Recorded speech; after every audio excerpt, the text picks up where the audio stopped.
Buenos días y bienvenidos a Enfoque de los sábados, son las 9:06 de la mañana y recibimos aquí en la sede de RPP, por las debidas medidas sanitarias, a la representante de la UNICEF para los países de América Latina y el Caribe, eso hace 36 países, a la señora Jean Koff. Muchas gracias por su presencia acá, señora Koff.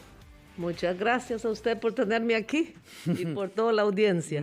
Tenemos entendido que está en Lima desde el día 13, que ha hecho varias visitas a autoridades, se ha tomado contacto con la sociedad civil y se ha desplazado al interior de nuestro país, yendo incluso también a la región de Ucayali.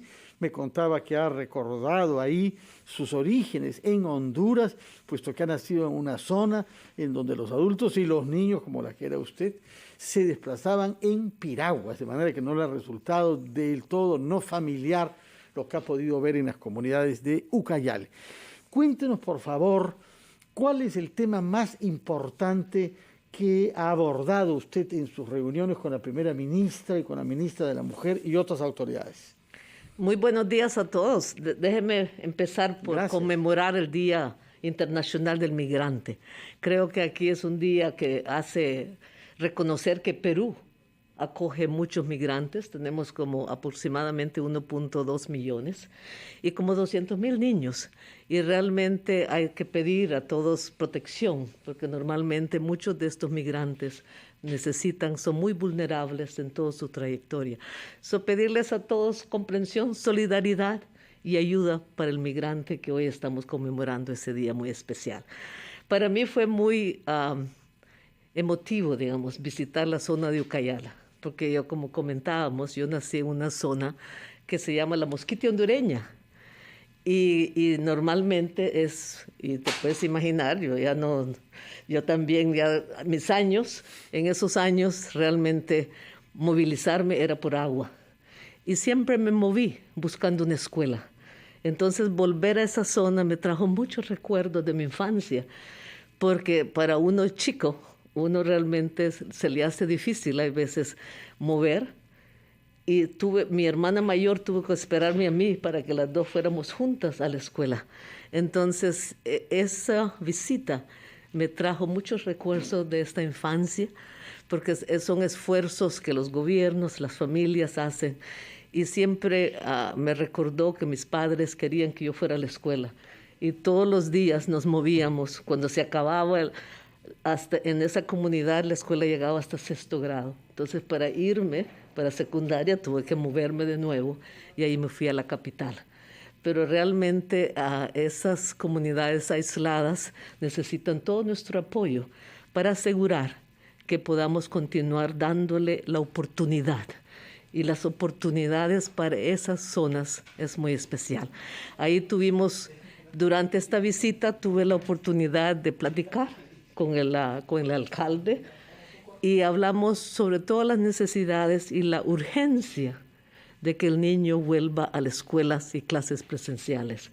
Con la premier también hablamos de la necesidad de que los niños vuelvan a clases presenciales. Con la ministra de la Mujer realmente tuvimos una conversación muy interesante del impacto de la pandemia en la mortalidad en Perú y los huérfanos de la pandemia. Y aquí reconocer los esfuerzos que están haciendo para establecer un programa especial y acompañar a estos chicos que quedaron huérfanos por la pandemia. El número relativamente un poco alto, casi 100,000 niños huérfanos por la pandemia. Creo que están trabajando. Huérfanos de ambos padres, ¿no? De uno, puede ser de uno, o puede ser de los dos, pero que realmente va a necesitar apoyo al no tener uno de los padres. Y aquí están trabajando con 2 líneas, con una línea de apoyo financiero, que era un bono de la orfandad, y también acompañar a estas familias con el apoyo psicosocial. Entonces, también hablamos con la ministra de algo muy innovador que quiere hacer el gobierno, y es el sistema de cuidados, para asegurar que todos los que más necesitan sean acompañados con un sistema que sea un sistema público y que proteja a las poblaciones más vulnerables. Señora, de lo que ha visto usted, que tanta experiencia tiene, porque ha vivido en el Asia también del Este, ha vivido en el Nepal, tengo entendido, ha tenido su oficina en Katmandú durante un cierto tiempo, ha recorrido el mundo como UNICEF. ¿por qué es que algunos países como el Perú, en fin, en general hablemos, han demorado tanto en regresar a las clases presenciales, habiendo abierto muchas otras instituciones? Algunos dicen, en el Perú se puede ir a jugar cartas a un casino, pero los niños ven que ellos no pueden ir a sus colegios, hasta ahora, para aprender y para alternar con sus compañeros. La verdad es que creo que la pandemia agarró a todo el mundo desprevenido, y creo que siempre nos focalizamos al inicio del impacto que tenía en la salud. Y ahí creo que todo el mundo se abocaba a hacer cómo protegemos al adulto mayor en especial. Y creo que pensábamos que era corto el periodo y de ahí empezábamos a ver cómo podríamos conseguir más vacunas. Y todo eso hizo que el periodo se fuera prolongando. Y creo que aquí hay el mundo entero.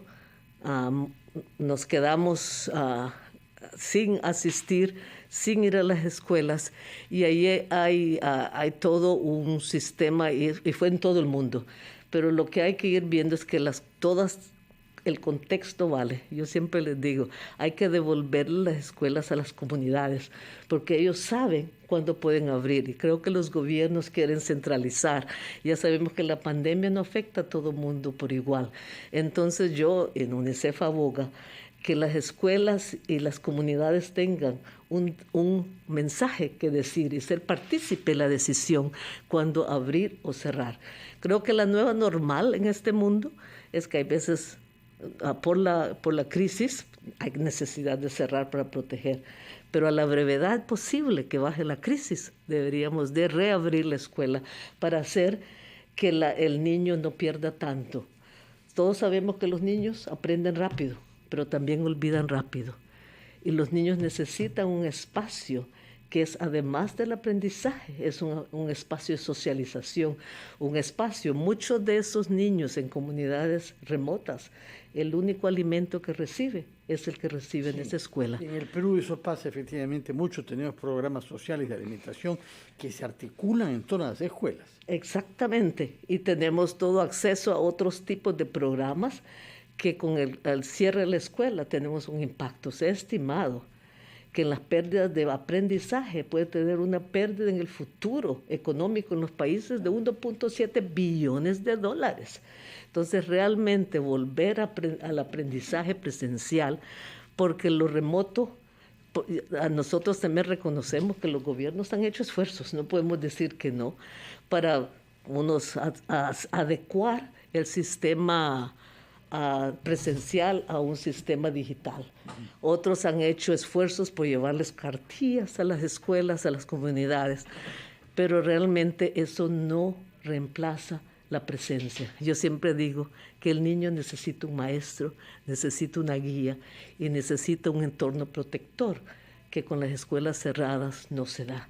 Entonces nosotros realmente pedimos, tenemos en Latinoamérica las cifras siguen cambiando, pero 10 países ya han abierto totalmente, 10 en la región de los 36. Entonces, progresivamente, los 10 es total. Yo vengo de Uruguay y me dio tanta alegría ver a los niños con sus uniformes. Creo que en la región Uruguay es uno de los países que ha cerrado por menos tiempo sus escuelas.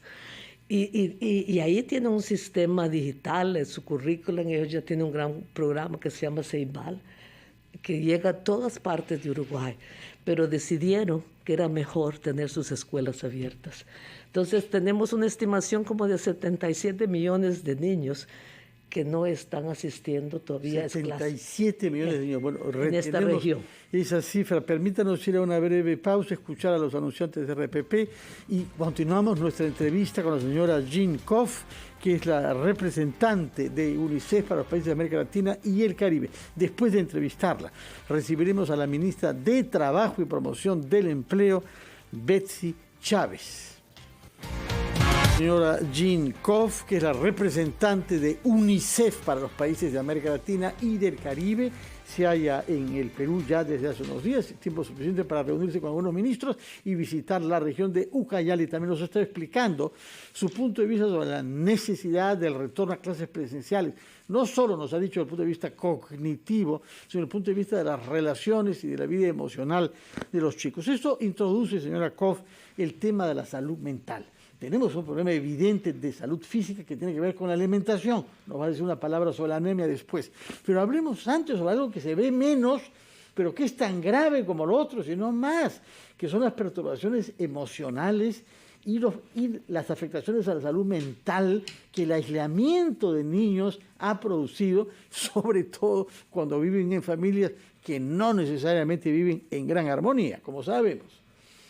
Realmente la salud mental es algo que se ha vuelto más visible. Creo que siempre ha estado ahí, pero el confinamiento, la inhabilidad de los niños de socializar, de mantenerlos encerrados, cuando nosotros conversamos, y que aquí tuvimos una gran conversación con adolescentes, en Ucayali, en Pulca, en los otros países que he visitado, los jóvenes están realmente pidiendo a gritos apoyo en temas de salud mental, porque realmente ellos se volvieron muy vulnerables. Tú sabes que también en la línea, a través del internet, hay bastante bullying y que los niños están muy afectados también por eso. Entonces hay todo la agresividad, denigramiento y exacto, y la se empecinan contra alguien. Y la violencia que se ha estado viviendo en los diferentes países, porque todo el mundo está con estrés. Entonces, todos los chicos y chicas nos han compartido que uno de los grandes problemas ha sido la ansiedad debido de la incertidumbre. Se fueron con una semana, nos contaron en una escuela que visitamos en Lima Norte, pensando que era feliz, estoy con vacaciones por una semana. Después se hizo 2 semanas y después se hicieron 2 años. Entonces realmente ellos, esa incertidumbre de no saber el mañana, tiene gran impacto en un adolescente, un joven que está empezando un futuro. Y aquí apelar a toda la sociedad, porque aquí en el tema de salud mental creo que todos tenemos un rol que jugar, porque en las escuelas tampoco hay muchos psicólogos y creo que hay un espacio para que el gobierno y todos podamos identificar modelos que podamos ayudar a escala, porque los que tienen más recursos tienen más acceso a un apoyo profesional. Los otros que no tienen ese tipo de apoyo no tienen acceso a un apoyo profesional. Aquí realmente nosotros, aún en UNICEF, nos dimos cuenta que también no habíamos invertido lo suficiente en apoyar a los sistemas, en tener una profesionalización del apoyo psicosocial. Entonces, aquí hay todo un tema que inclusive en UNICEF queremos hacer mucho más, porque sabemos que el futuro de unas poblaciones, especialmente los más jóvenes, están a riesgo. Entonces, tenemos los chicos que también están en instituciones. Entonces, ahí hay todo un trabajo para hacer, para recuperar y que puedan tener esperanza. Creo que una de las cosas que hemos visto con la pandemia y que los jóvenes necesitan es saber que hay un futuro y hay esperanza. Y eso hace cuando tú estás con esta incertidumbre que no puedas ver el mañana. Y creo que el mensaje de esperanza es un mensaje que queremos dar para todos y todas las poblaciones. Cuando platicamos con los jóvenes, nos inspiramos. Creo que estos jóvenes que vimos en todas estas comunidades que visité en escuelas, aquí hay un gran programa que UNICEF apoya y a través de las escuelas. Ayer platiqué con los corresponsales estudiantiles y realmente estos chicos hablaban de todas sus inquietudes y todo lo que ellos han pasado con la pandemia es aislamiento. Pero estos programas continuaron virtuales y aquí felicitar al diario la Crónica, el Comercio, el diario El Comercio y UNICEF, que en este año han logrado, porque también hay oportunidades con la pandemia, se movieron virtual. y ese virtual permitió que pudieran trabajar con muchos chicos y logramos alcanzar 1,000 niños. Claro, muy importante lo que usted dice, esperanza, porque hay algunos adultos que se complacen en clase casi en subrayar y ennegrecer nuestras dificultades, pensando muy poco en esta motivación que los jóvenes necesitan. Ahora, hemos hablado sobre salud mental. Respecto a la salud corporal, hay un problema que tiene que ver con la alimentación.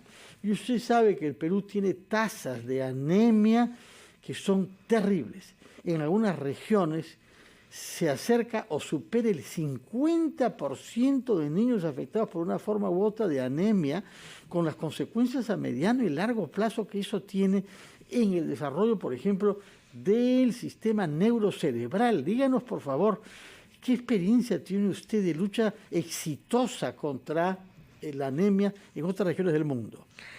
La anemia realmente es un tema. Aquí en Perú lo estamos abordando desde la primera infancia y también con la adolescencia. En India, que yo cubría desde Nepal toda Asia del Sur, ahí teníamos un programa enorme con adolescentes a través de las escuelas.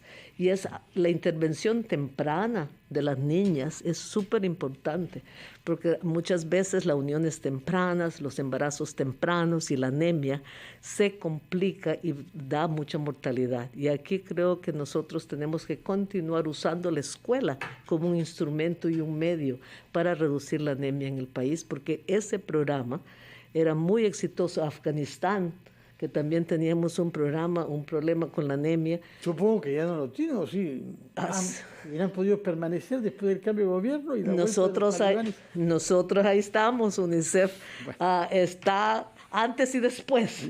Y estábamos hemos estado en el país siempre y UNICEF nunca dejó de estar ahí. Bueno, felicitaciones. Entonces, el programa que teníamos con centros alternativos, porque claro, el acceso a la educación no es universal en Afganistán, entonces trabajábamos con escuelas informales y escuelas alternativas, y ahí también teníamos programas de anemia. La intervención temprana, creo que la hacemos normalmente cuando la mujer está embarazada, pero ya es muy tarde. Tenemos que intervenir antes y intervenir en la adolescencia. Adolescencia, dice usted, y es una palabra que sin duda está asociada con el descubrimiento de la sensualidad, del amor y, para bien o para mal, de las relaciones sexuales cada vez más tempranas en algunas regiones. Y eso desdichadamente genera un problema de embarazo no deseado. Y una vez más, tenemos algunas regiones del Perú, como regiones en la selva, justamente con una tasa que es 2 veces superior al promedio nacional. ¿Qué políticas son eficaces para evitar y prevenir el embarazo no deseado de jóvenes adolescentes, que les perjudica en muchos casos su capacidad de desarrollarse a través de los estudios? Eso es un tema que ahora he visto, no sé si regresar a la región, lo he visto bastante pronunciado, mucho más de mis 10 años anteriores. Y aquí durante la pandemia como que se ha incrementado la violencia sexual y los embarazos en adolescentes. Y vi ahí en Ucayala, los profesores compartieron conmigo que siempre había un problema, pero que ahora se ha duplicado. En esa zona anteriormente tenían registros de 40 niñas embarazadas. Y cuando estamos hablando de niñas, estamos hablando de edades muy pequeñas, de 10, 12 a 14 años. Tremendo. Entonces, ahí realmente requerimos, y ahí donde yo personalmente creo que la educación y las escuelas cerradas no nos ayudan a reducir, más bien hacen que las jóvenes también y los padres y confinadas, hay mucho problema de violencia sexual. Claro. Y eso no es solo la violencia, es un crimen. Sí. Es un crimen porque son menores de edad y hay veces son familiares muy cercanos. Hay todo un tema que hay veces un tabú, inclusive abordarlo. Sí, claro que entonces, sí. Pero aquí vi que había muchos programas de educación sexual, que es una forma de hacerlo. Y en muchos países, claro, hablar de educación sexual no es normal. Y los chicos nos decían, cuando conversábamos con ellos, que necesitan más información. Claro, claro que sí, sobre todo a esa edad, ¿no? Y necesitan información de un chico que pueda ayudar a otro joven. Y aquí creo que necesitamos una red de información y mantener que que hay formas de prevenir el embarazo, porque el embarazo temprano no sí, es... Por supuesto que sí. Mira, yo fui a un país y me dio tanta tristeza que se me rodaron las lágrimas. Vi una niña, 15 años, SIDA positiva, HIV positiva. Qué tristeza. Y cuando tú la miraste a esta niña que le dan los resultados, y yo estoy en la clínica, la niña no entendía lo que estaba sucediendo. Y uno ahí dice, ¿qué podemos hacer más nosotros de adultos para evitar el embarazo? Que jóvenes desinformados, como usted dice, en algunos casos terminen con estas dificultades. El tiempo ha corrido, señora Koff, y yo quisiera, por favor, que diga unas palabras finales, lo que le parece importante, que en base a su larga experiencia en la UNICEF, recuerdo que es la agencia de las Naciones Unidas dedicada a la infancia, quiere transmitir usted a los televidentes y radioescuchas de RPP. Nosotros ahora cumplimos los 75 años y creo que este aniversario es una de las peores crisis en el mundo que hemos pasado, y estas crisis, la pandemia tal vez no ha afectado desde el punto de vista de la salud a los niños, pero sí ha afectado y le hemos robado su entorno. Y ahí realmente pedirle a toda la población y a los que tienen decisión, y me alegró muchísimo cuando platiqué con la Premier, platiqué con el viceministro de Educación, y están muy comprometidos a reabrir las escuelas el 1 de marzo. Bueno. Y eso realmente es algo que UNICEF aplaude, y estamos dispuestos a continuar apoyándolo para que esa realidad y esa fecha se haga una realidad para los niños.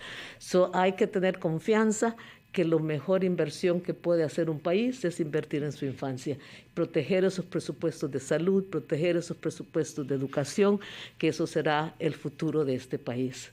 Mil gracias. Muchas gracias a usted por su presencia en RPP, por sus palabras, por su confianza, por su insistencia en la esperanza que hay que transmitir, y por la manera tan acuciosa como ha visitado nuestro país en sus regiones diversas. Muy buenos días y que termine usted una buena estadía en el Perú. Ha sido Jean Koff, representante de la UNICEF para América Latina y el Caribe. Vamos a hacer una pausa, después de la cual recibiremos a la ministra de Trabajo, la señora Betsy Chávez.